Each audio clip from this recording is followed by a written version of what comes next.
তারপর হচ্ছে তোমার সাধারণ গ্রামবাসী থেকে শুরু করে আপনাদের তৎকালীন বিডিআর যা ছিল তাদেরকেও অনেকটাই আমরা ধরেন হেনস্থা করেছি। কিন্তু বর্তমান 2 বছর যাবৎ যে চিত্রটা দেখা যাচ্ছে সেটা সম্পূর্ণ ভিন্ন।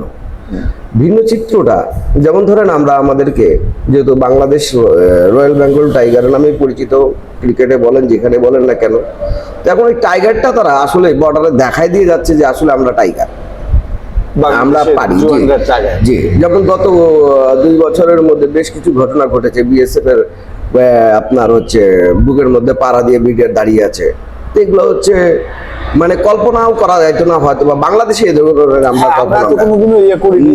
আমরা চিন্তা ভাবনা আসে নাই। আর 2 নম্বর হচ্ছে আপনারাও চিন্তা করেননি যে এই ধরনের ঘটনা বাংলাদেশ থেকে বিজিবি এটা করবে, কারণ আমরা তো আমাদের অঙ্গরাজ্য হিসাবেই বাংলাদেশটাকে মনে করছিলাম। বিশেষ করে আপনার হচ্ছে রংপুর যে অঞ্চলটা আছে, রংপুর অঞ্চলটাতে এইভাবে কাটে নিয়ে সুন্দর করে আমরা আমাদের মধ্যে নিয়ে নেব।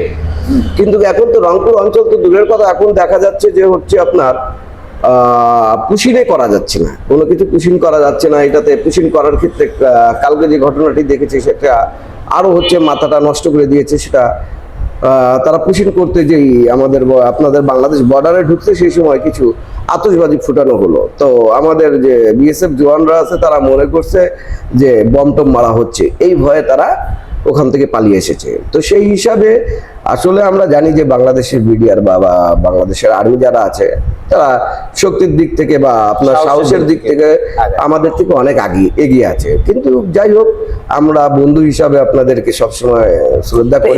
এটার ক্ষেত্রে এটা কি কারণে এটার তো কোনো মানে হয় না। এই যে আগল পাগল ছাগল আপনারা রাস্তা থেকে যাকে পারতেছেন ধরে নিয়ে আসতেছেন, বলতেছেন যে এটা বাংলাদেশি লোক, তাদেরকে পুশিং করাচ্ছেন, শূন্য রেখার বরাবরে রাখতেছেন, এটা কি কারণে? এটার মূল উদ্দেশ্যটা কি? কিছু কিছু জিনিস গোপন রাখাই ভালো, সবকিছু পরিষ্কারভাবে বলাটা কেমন হয়ে যায়। আর অনুষ্ঠানটা মানে ধরেন সবাই কম বেশি দেখতে পাবে, তো কিছু জিনিস গোপনে থাক দাদা, ওই জিনিসগুলো না বলাই উত্তম হবে। দর্শক, আমাদের মাঝে উপস্থিত আছেন বিএসএফ এর এক্স কর্মকর্তা। তিনি বাংলাদেশে কোনো এক কারণে এসেছিলেন, আমি রিকোয়েস্ট করে তাকে দিয়ে এসেছি। আচ্ছা, এটার ভবিষ্যৎ কি? কোনটার? এই যে বাংলাদেশ ভারত সম্পর্কের ভবিষ্যৎ কি? হ্যাঁ, এই উত্তেজনা বা যে ধরনের সহিংসতার ঘটনা, যেমন আপনাদের বাংলাদেশে ফেলানি হত্যাকাণ্ড থেকে শুরু করে বেশ কিছু হত্যাকাণ্ড হচ্ছে ভারত দ্বারা সংগঠিত হয়েছে। এবং এই হত্যাকাণ্ডটার দিক থেকে এখানে আরেকটা জিনিস বলে রাখছি, আপনাদের গাইবান্ধায় আমাদের সুন্দর একটা বিশাল রাম মন্দির বানানো হচ্ছে এবং 50 ফিট উঁচুর মতো আপনার রাম মন্দিরটা বানানো হচ্ছে, মূর্তি বানানো হচ্ছে।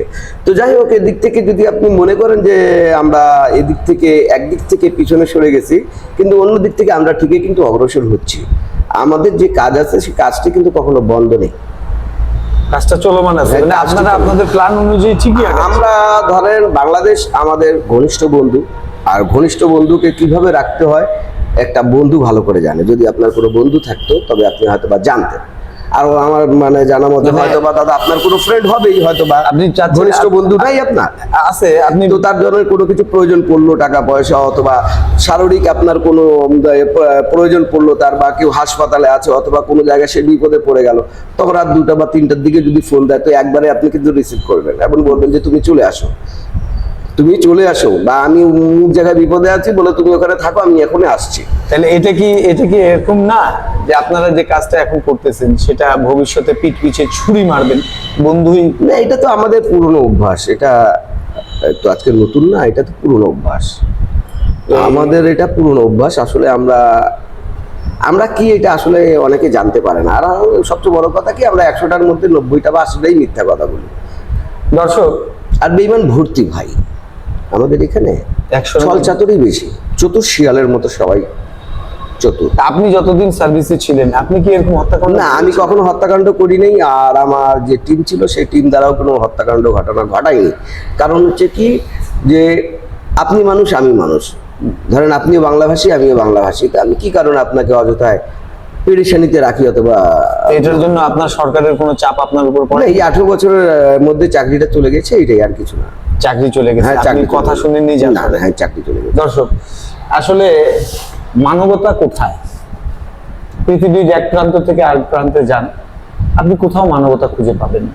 বিশেষ করে মানুষের কথা আলাদা, দেশ থেকে দেশে দেশ থেকে দেশান্তরে বিভিন্ন দেশ বিভিন্ন দেশের সাথে যেভাবে মানবতা বিরোধী কাজ করে যাচ্ছে, নিরপরাধ ছোট দেশকে নিষ্পেষিত করে শেষ করতে চাচ্ছে।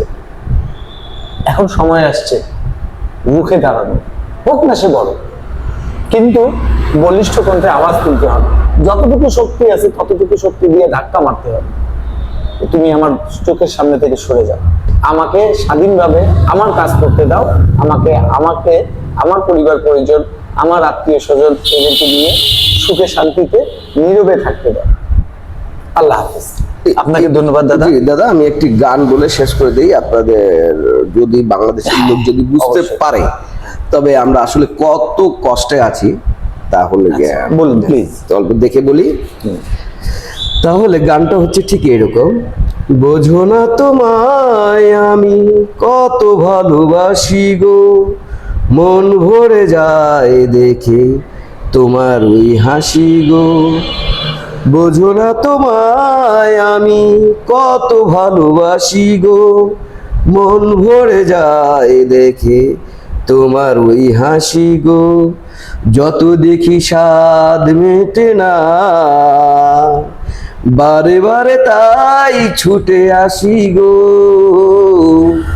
বোঝো না তোমায় আমি কত ভালোবাসি গো, মন ভরে যায় দেখে তোমার ওই হাসি গো।